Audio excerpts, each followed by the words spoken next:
Bismillahirrahmanirrahim. Assalatu wassalamu ala asyrafil anbiya wal mursalin wa ala alihi wa ashabihi ajma'in. Amma ba'd. Assalamualaikum warahmatullahi wabarakatuh. Mga kapatid sa Islam, nandito naman po tayo para magbigay ng Islamikong pagpapayo patungkol ito sa sanhi ng pagkalihis sa intelektual. Kaya po binanggit po natin to kasi nga maraming sa panahon natin, yung mga kapatid natin mga Muslim, nalihis po ang kanilang pag-iisip, kanilang mga kaisipan. Kasi nga nakakatakot yun. Ang iba nagiging agresibo, ang iba naging violente, na hindi naman dapat gawin ng mga Muslim na nagpapakabanal kay Allah subhanahu wa ta'ala. Kasi nga ang pagkalihis ay minsan ay pupunta po yan sa kaguluhan na hindi natin maisip na sobrang laki na palang kanilang mga nagawa. Kaya po mga kapatid sa Islam, tayo pigilan po natin ang pag-agos ng kasamaan at terorismo, kasi nga epekto to ng mga pagkalihis nga na sa intelektual. Kaya ang kasaysayan ng mga Muslim, alhamdulillah, buhay na buhay at mayaman sa salaysay. Kaya ang mga panirang ideya o panirang mga kaisipan at maling mga paniniwala at mga samang pananaw ay dapat natin po yan na itapon o ilihis, itapon o itanggi, kasi nga wala po yung tamang maibunga na tama. Kaya mga kapatid sa Islam, kapag merong ganon, ayusin natin kaagad ang ating pananaw, ang ating mga ideya tungkol sa mga pangunahing isyu, tulad sa pagkalikha, prinsipyo sa pagwakas, mga misyon, mga mensahe, at mga layunin na dapat nating maunawaan. Kasi nga ang pag-ayos sa ugnayan ng mga tao at pagitan nila kay Allah subhanahu wa ta'ala ay napaka-importante po yan. Kasi nga kapag inayos mo pa yan, ay maging maayos rin ang mga ugnayan mo sa mga tao. Kaya ang epekto talaga to pagkabaluktot. Kaya sabi ng Allah subhanahu wa ta'ala sa banal na Quran, dahil sa kanilang paglabag sa kasunduan, sila ay aming isinumpa at ginawa naming matitigas ang kanilang mga puso dahil binaluktot nila ang mga kataga sa kinalalagyan nito at kinakalimutan ang mga isang bahagi ng anumang ipinaalala sa kanila, at makikita mo pa rin ang mandaraya mula sa kanila maliban sa ilan sa kanila. Kaya't patawarin mo sila at ipagpaumanhin, sa katunayan minamahal ng Allah ang mga nagpapakabuti. O mga kapatid sa Islam, ang mga nagpapabaluktot dyan, lalo na sa mga kaisipan ng mga batang Muslim, ay dapat iano natin yan, ayusin. Kasi nga malilihis talaga ang iyong kaisipan. Kaya encourage natin yan sila. Kaya kung magbalik loob sila, ay patawarin natin. Kasi nga alam naman natin si Allah subhanahu wa ta'ala, minamahal niya po ang mga nagpapakabuti. Hindi naman po tayo perfect. Minsan nalilihis din tayo sa tamang landas. Kaya alhamdulillah, pasalamat po tayo, may mga naggagabay sa atin, nagtatama ng ating mga kamalian, mayroong nagpupuna. Yun, tatanggapin po natin yan, kasi nga sila ayaw nila tayo malihis. Ayaw nila na maligaw po tayo sa tamang kaisipan o tinatawag nating intelektual. Kaya alam po natin yan ang mga masasama. Yun po ang katotohanan. Kasi nga kapag nalihis ka, mapunta ka talaga sa pang-aapi, mapunta ka sa maling pamamaraan, sa pagkalabis at pagpapabaya. Kaya ayusin talaga ng mga Muslim. At ang mga halimbawa ng pagkalihis, mga kabisista, bigyan ng example, ang mga ateismo. Hindi sila niniwala sa pagka-Diyos. Na Allah subhanahu wa ta'ala, mga ateismo, walang Diyos. Tingnan nyo. Kasi nga nalihis sa kanilang kaisipan. Sabihin na sila raw mga matatalino. Subhanallah, dapat ano lang tayo, mga 5 senses lang. Kung hindi maano ng 5 senses, ibig sabihin, hindi totoo yung subhanallah. Ano mga utak nila yan? Hanggang masabi nila walang Diyos. Tapos isa sa mga paglihis, katulad nito, mga nagmurtad o mga umalis sa Islam. Yun, nalihis naman kaisipan nila. Katulad na lang na sabi nila, nanalangin ako kay Allah, hindi pinakinggan. Pero kay Jesus Christ, nanalangin ako, tinanggap ka agad. Subhanallah. Hindi nila alam, pagsubok yan. Kaya nalihis siya, yun, naging murtad. Tapos, example pa, mga nagtampal kay Allah. Yun, delikado din yun. Kasi nga, mas marami raw Diyos, mas maina o bilang sakit sa ulo. Hindi nila alam, pagkalihis po yan sa kaisipan. Tapos, ang iba naman, pag halo-halo, ito, mas malupit. Kasi nga, maging ano na tayo, united tayo. Yun, nalihis din yung alam naman po natin. Ang masama at ang kabutihan, hindi pwede yan ipagsama. Dapat nakabukod yan kasi nga sa paraiso, nakabukod ang mga taga-paraiso, nakabukod din ang mga taga-impyerno. Tapos sa mga pagkalisyon ng iba, mga naging terorista. Naging ano sila, violente. Kaya ito, mga kapatid Islam, iwasan po natin ang pagkalihis. Kasi nga, napunta talaga yan sa kaguluhan dito man sa mundo o sa kabilang buhay. Sinabi ni Abu Sufyan bin Asyab, kawaan nawa siya ng Allah, ang mga pinagmulan ng bid'ah sa akida ay mula sa Khawarij at Rawafid o Shia at Qadariya at Murji'ah. Ibig sabihin, sinabi na dito mga kapatid sa Islam, kasi sila, mga Khawarij, mga Rawafid, Murji'ah, mga nalihis po yan sila sa paniniwala. Kaya ito ang nakakatakot kasi nga dapat nasa tamang pamamaraan ka lang. Dapat ang Quran at ang hadith. Kasi mawala talaga sa isang Muslim ang akida na tama. At ang pagkalihis din mga kapatid sa Islam, pagkalihis sa moral at sa tamang pag-aasal.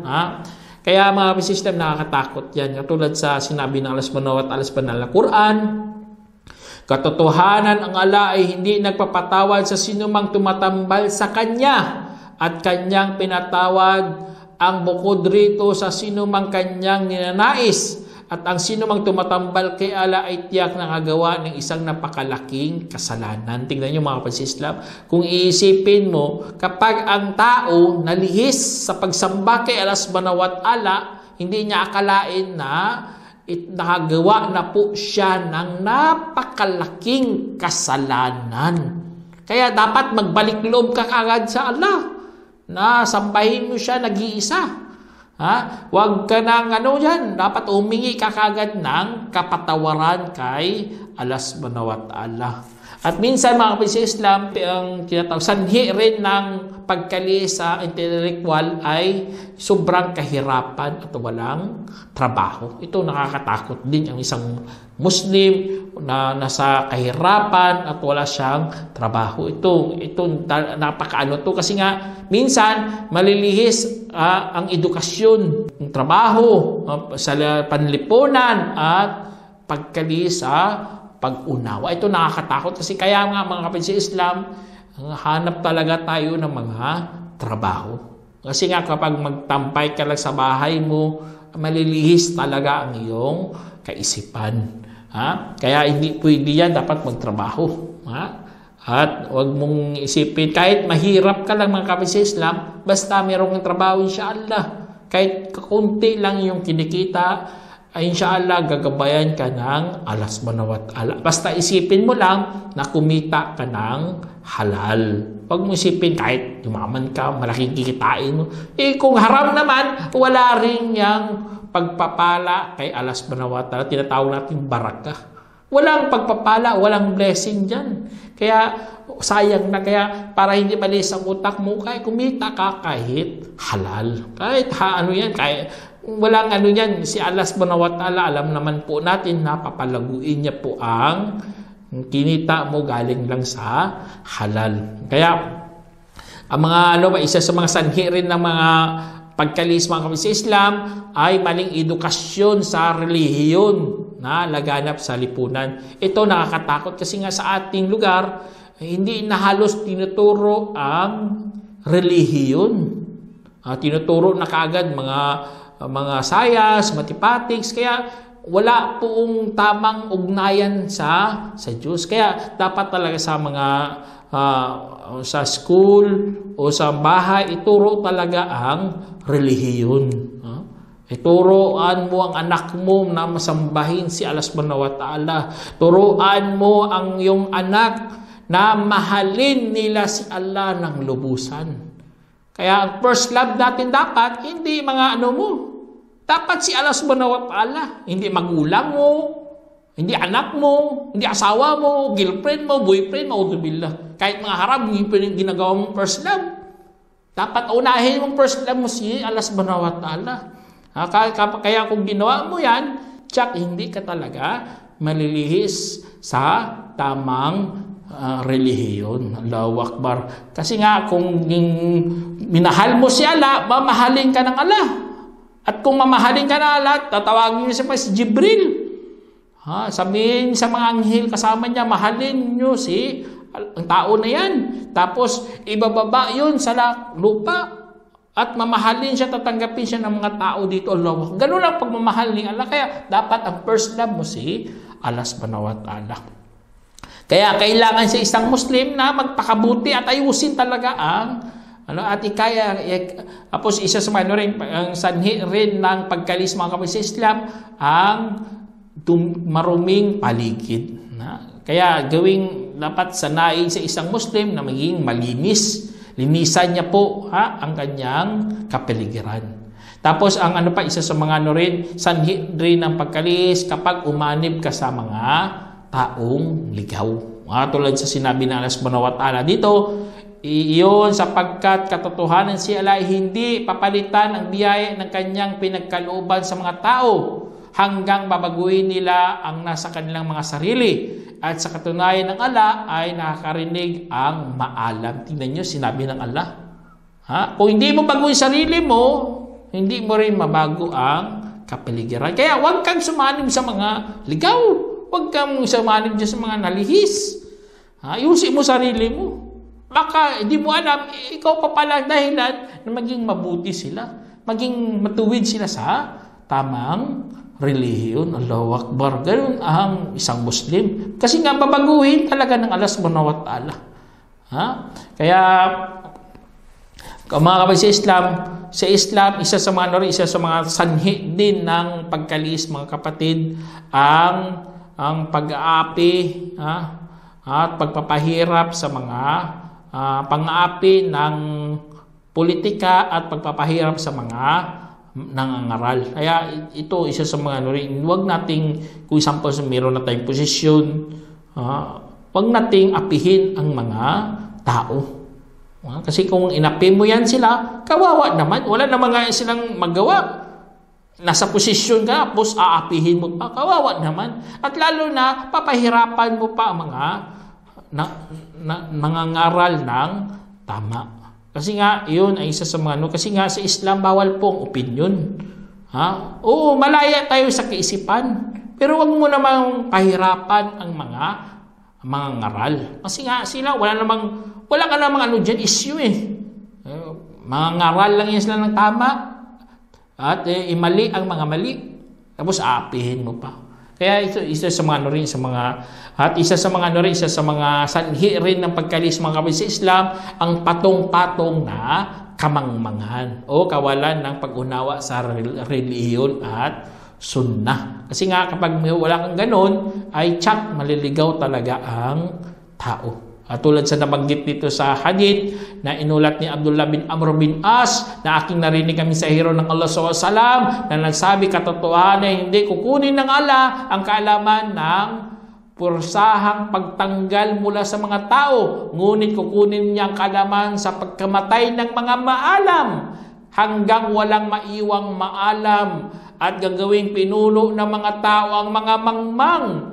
At kung sila'y tatanungin, magbigay sila ng patwa na walang kaalaman, kaya sila ay naligaw at nakapagpaligaw, isinalaysay ni Bukhari at Muslim. Kaya udubila mga kapatid sa Islam, ito ang nakakatakot.